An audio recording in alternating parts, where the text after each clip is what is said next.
आज की क्लास में हम पढ़ेंगे व्यंजन संधि। पिछली क्लास में हमने स्वर संधि को पढ़ा। स्वर संधि के भेद दीर्घ संधि, गुण संधि, वृद्धि संधि, यड़ संधि और अयादि संधि को हम पढ़ चुके हैं। आज हम पढ़ेंगे व्यंजन संधि। तो चलिए इसकी परिभाषा देख लेते हैं। व्यंजन संधि किसे कहते हैं? तो व्यंजन संधि किसे कहेंगे? पहले शब्द का अंतिम अक्षर स्वर या व्यंजन हो। क्या कह रहा है कि जो पहला शब्द है उसका जो अंतिम अक्षर हो वो या तो स्वर हो या व्यंजन हो।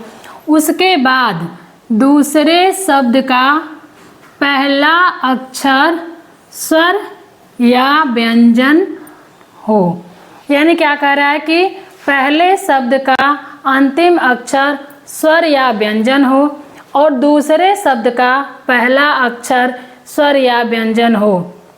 इन दोनों का जब मेल होगा तो जो परिवर्तन उत्पन्न होगा उसे हम कहेंगे व्यंजन संधि। व्यंजन का मेल होने पर जो परिवर्तन होता है उसे व्यंजन संधि कहते हैं। तो हमारी परिभाषा क्या कह रही है कि दो शब्द, जब हम दो शब्दों को मिलाते हैं तो पहले शब्द का अंतिम अक्षर मिलता है और दूसरे शब्द का पहला अक्षर।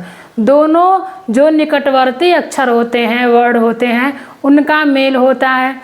तो पहले शब्द का जो अंतिम अक्षर हो वो या तो स्वर हो या व्यंजन हो और दूसरे शब्द का जो पहला अक्षर हो वो या तो व्यंजन या स्वर हो। तो दोनों का जब मेल होगा तो जो परिवर्तन होता है उसे ही हम कहते हैं व्यंजन संधि। अब एक बात आप याद रखिए कि दोनों तरफ व्यंजन होना चाहिए। या तो इधर व्यंजन हो या तो इधर व्यंजन हो। किसी न किसी एक तरफ व्यंजन होगा। या तो पहले स्वर हो बाद में व्यंजन हो, या फिर पहले व्यंजन हो बाद में स्वर हो, या फिर दोनों तरफ व्यंजन हो, तो ही व्यंजन संधि होगा। किसी न किसी एक तरफ व्यंजन होना चाहिए, क्योंकि स्वर के साथ जब स्वर आएगा तो वो तो स्वर संधि हो जाएगा। हम स्वर संधि में उसको पढ़ चुके हैं कि स्वर के साथ जब स्वर का मेल होता है तो उसे हम कहते हैं स्वर संधि।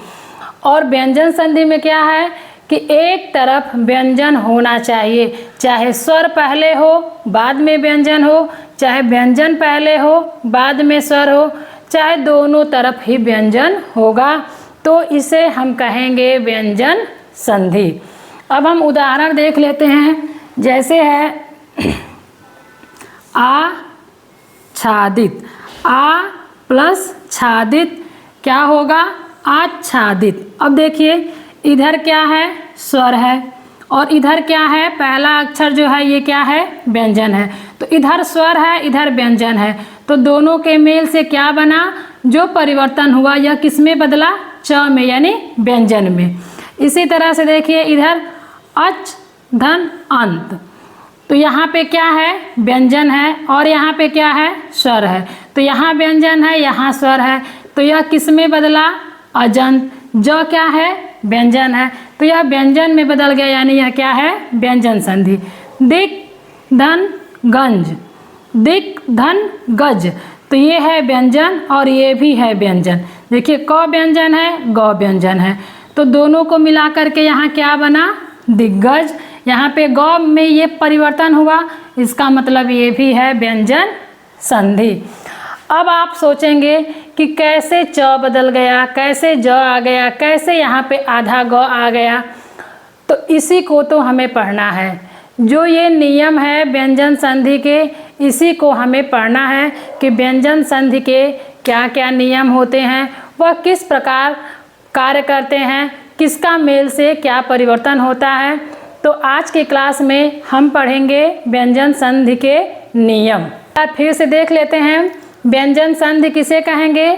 पहले शब्द का अंतिम अक्षर स्वर या व्यंजन हो, तथा उसके बाद दूसरे शब्द का पहला अक्षर स्वर या व्यंजन का मेल होने पे जो परिवर्तन होगा उसे व्यंजन संधि कहते हैं। व्यंजन संधि की कंडीशन क्या है, स्थितियां क्या है इसकी, कि या तो पहले स्वर हो बाद में व्यंजन हो, या फिर पहले व्यंजन हो बाद में स्वर हो, या दोनों तरफ व्यंजन हो, इधर भी व्यंजन हो इधर भी व्यंजन हो, यानी किसी न किसी एक में व्यंजन होना चाहिए, तो इसे हम कहेंगे व्यंजन संधि।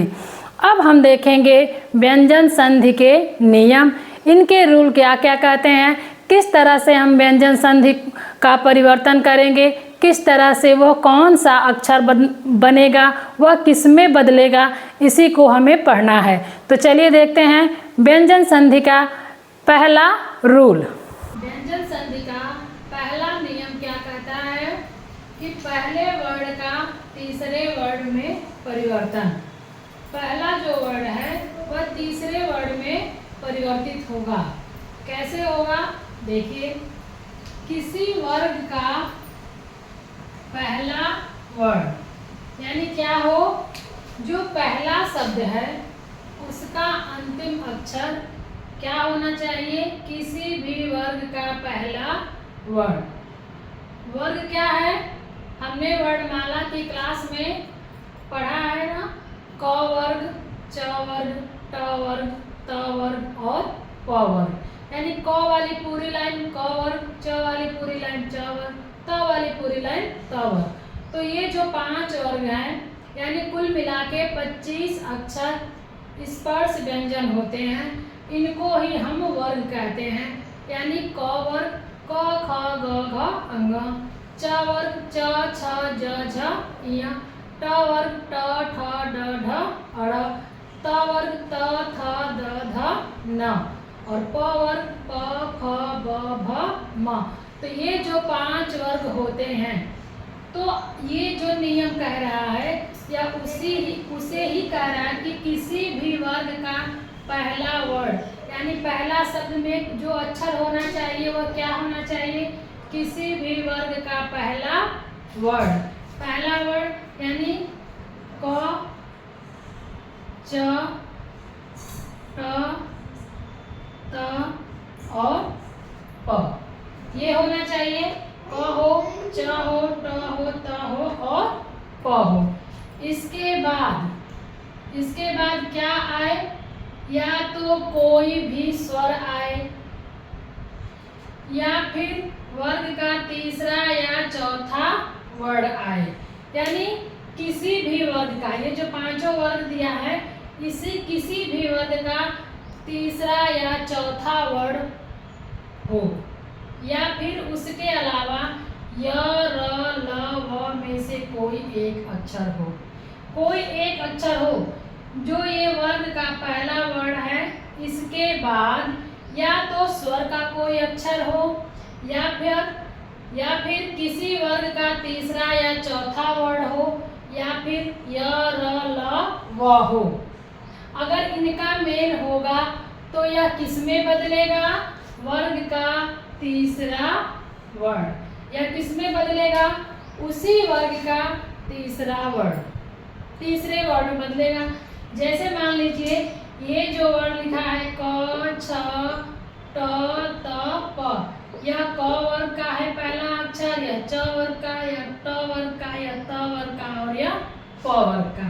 तो यह पहला अक्षर है। इसके बाद यदि स्वर आए, यानी अ या आ आए, अ, आ, ई, कोई भी स्वर आए, या फिर वर्ग का तीसरा या चौथा वर्ड आए, जो बाकी जो वर्ड बच गए 25 में से, इन 5 को छोड़ के बाकी जो 25 में से वर्ड जो बच गए 20, उसमें से तीसरा या चौथा वर्ड, यानी तीसरी लाइन और चौथी लाइन के जब अक्षर आएंगे तो, या य, र, ल, व में से कोई एक अक्षर हो।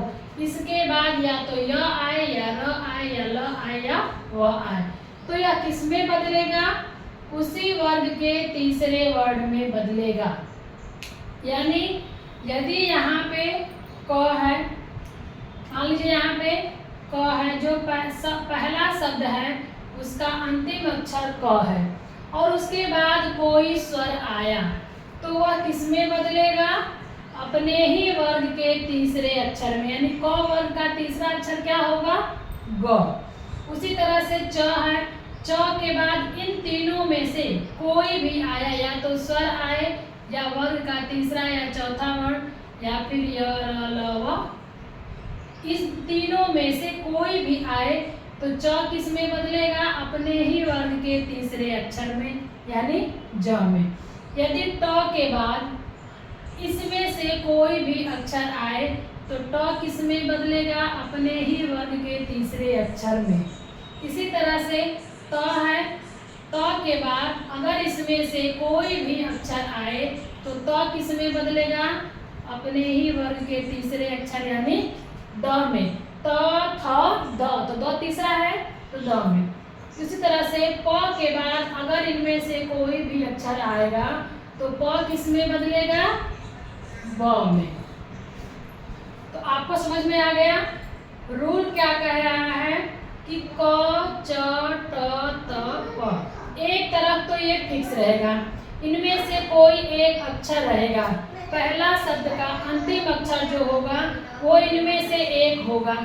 इसके बाद या तो स्वर आए या फिर किसी वर्ग का तीसरा या चौथा वर्ण आए, या य आए या र आए या ल या व, इसमें से कोई भी आएगा तो वह किस में बदलेगा? अपने ही वर्ग के तीसरे अक्षर में बदलेगा। यानी अगर क है तो ग में बदलेगा, च है तो ज में बदलेगा, ट है तो ड में बदलेगा, त है तो द में, प है तो ब में। समझ में आया? चलिए देख लेते हैं इसके उदाहरण। जैसे यहाँ पे है उत प्लस भव। देखिए यहाँ पे त है, त वर्ग का पहला अक्षर है त। यहाँ पे क्या आया? भव, प वर्ग का चौथा अक्षर। देखिए चौथा वर्ण लिखा है इसमें तो चौथा अक्षर आया, तो यह जो त है वह किस में बदल जाएगा? अपने ही वर्ग के तीसरे अक्षर में।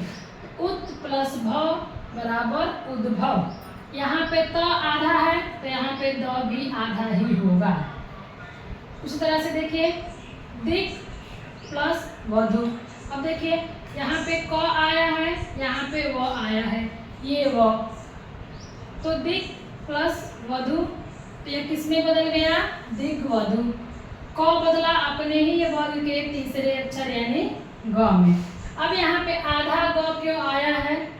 क्योंकि देखिए यहाँ पे क है जो आधा है, इसके नीचे हलंत लगा है तो ये आधा है, और यहाँ पे भी व्यंजन है। अगर यहाँ पे स्वर होता तो स्वर इसमें मिल करके इसको पूरा बना देता, लेकिन यहाँ पे व्यंजन है तो ये आधा ही रहेगा। तो दिग्वधु। उत प्लस आय, उत के यहाँ पे त है, आधा त और आय, तो यह मिलके क्या बनेगा? त है तो अपने ही वर्ग के तीसरे अक्षर में बदलेगा यानी द में। तो यहाँ पे आधा त है लेकिन यहाँ पे पूरा द हो गया। क्यों हो गया? क्योंकि यहाँ पे स्वर है और इसमें मिल गया तो यह बन गया पूरा द। पूरा त बन गया तो जब ये पूरा त बन गया तो जब अपने वर्ग के तीसरे अक्षर में बदलेगा तो पूरा द भी बदलेगा। उ द य, उदय। इसी तरह से है वाक दन इस। देखिए यहाँ पे क्या है? वाक, यहाँ पे है इस। ये क वर्ग का पहला अक्षर है क, यहाँ पे आ गया स्वर, तो यह किस में बदला? अपने ही वर्ग के तीसरे अक्षर में यानी ग। और ये देखिए यहाँ पे ई की मात्रा है तो यह क पे ई की मात्रा लगेगी तो क्या हो जाएगा? की। और जब ये अपने वर्ग के तीसरे अक्षर में बदलेगी यानी गी, तो वाक धन इस वागीस। इसी तरह से है वाक धन हरि। देखिए यहाँ पे क है, यहाँ पे ह आ गया, तो क किस में बदल गया? ग में। यहाँ पे आधा क है तो आधा ग होगा, क्योंकि यहाँ पे स्वर नहीं है। अगर स्वर रहता तो यह पूरा हो जाता, लेकिन यहाँ पे स्वर नहीं है, व्यंजन है, इसलिए यह आधा ग ही रहेगा। तो वाक धन हरि, वाग हरि। तो आपको समझ में आ गया कि नियम क्या कह रहा है कि पहले वर्ड का तीसरे वर्ड में परिवर्तन होना। यह कैसे होगा किसी वर्ग का पहला वर्ण हो, क च ट त प, इनमें से कोई एक अक्षर हो पहले शब्द का अंतिम अक्षर। क्या हो? या तो क हो, या च हो, या ट हो, या त हो, या प हो। और उसके बाद क्या हो? स्वर हो, या फिर वर्ग का तीसरा या चौथा वर्ण हो, या य र ल व हो। अगर इसके बाद ये आता है, पहले वर्ण के बाद ये आएगा, इसमें से कोई भी वर्ण, तो वह किसमें बदलेगा? वर्ग का तीसरा वर्ण, वर्ग के तीसरे अक्षर में बदल जाएगा। तो आपको समझ में आ गया? यह है व्यंजन संधि का पहला नियम।